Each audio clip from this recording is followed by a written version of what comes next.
9வது வாரத்தில் உங்களுக்கு என்னென்ன மாற்றங்கள் ஏற்படும் அப்படின்றத பற்றி பார்க்கலாம். அதுக்கு முன்னாடி நம்ம சேனலை சப்ஸ்கிரைப் பண்ணி பெல் பட்டனை கிளிக் பண்ணி ஆன் ஆப்ஷனை கிளிக் பண்ணி வச்சுக்கோங்க. வாங்க வீடியோக்குள்ளே போகலாம். ப்ரெக்னன்சி சம்மந்தப்பட்ட வீடியோலாம் நான் போட்டுட்ருக்கேன் நம்ம சேனலில். அதனால் நம்ம சேனலை கொஞ்சம் சப்போர்ட் பண்ணுங்கள். வாங்க வீடியோக்குள்ளே போகலாம். இந்த 9வது வார கர்ப்ப காலத்தில் உங்களோட குழந்தை செர்ரி குட்டி அளவுக்கு இருப்பாங்க. இந்த 9வது வாரத்தில் கரு 9 அங்குலம் வரைக்கும் இருப்பாங்க. அவங்களோட எடை 2 அவுன்ஸ் வரைக்கும் இருக்கலாம். உங்களோட கரு இப்போ குழந்தை வடிவில் இருப்பாங்க. அவங்க 1 அங்குலம் வரைக்கும் நீளமாகி இருப்பாங்க. இதனால் அவங்களுக்கு காது மடலில் ஏற்பட்டிருக்கும். தெளிவான விரல்கள் கால் விரல்களில் இருக்கும்.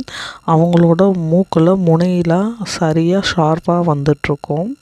அவங்களுக்கு முடியெல்லாம் உருவாக ஆரம்பிச்சிருக்கும். குழந்தை அம்னியோட்டிக் திரவத்தை சுற்றி திரிவாங்க. குழந்தையோட முழங்கால், முழங்கை, தோள்பட்டை, கணுக்கால், மணிக்கட்டு, மூட்டுகள்லாம் வேலை செய்ய ஆரம்பிச்சிருக்கும். இந்த 9வது வார கர்ப்பம் என்பது உங்களோட 2வது மாதத்தில் இருக்கீங்க. 3வது மாதத்தில் நுழைய போகிறீங்க. இன்னும் சில நாட்களில் 3வது மாதங்களில் நுழைஞ்சிருவீங்க.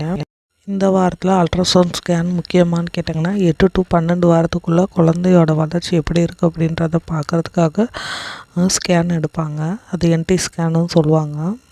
இந்த வாரத்தில் ஒரு சிலருக்கு செக்கப் பண்ண போது எக்டோபிக் ப்ரெக்னன்சியாக கூட இருக்கலாம். அது எந்த அறிகுறி இல்லாமலும் கூட இருக்கலாம். இந்த 9வது வாரத்தில் உங்களுக்கு அபார்ஷன் ஆகும்ன்ற பயம் இருக்கும்.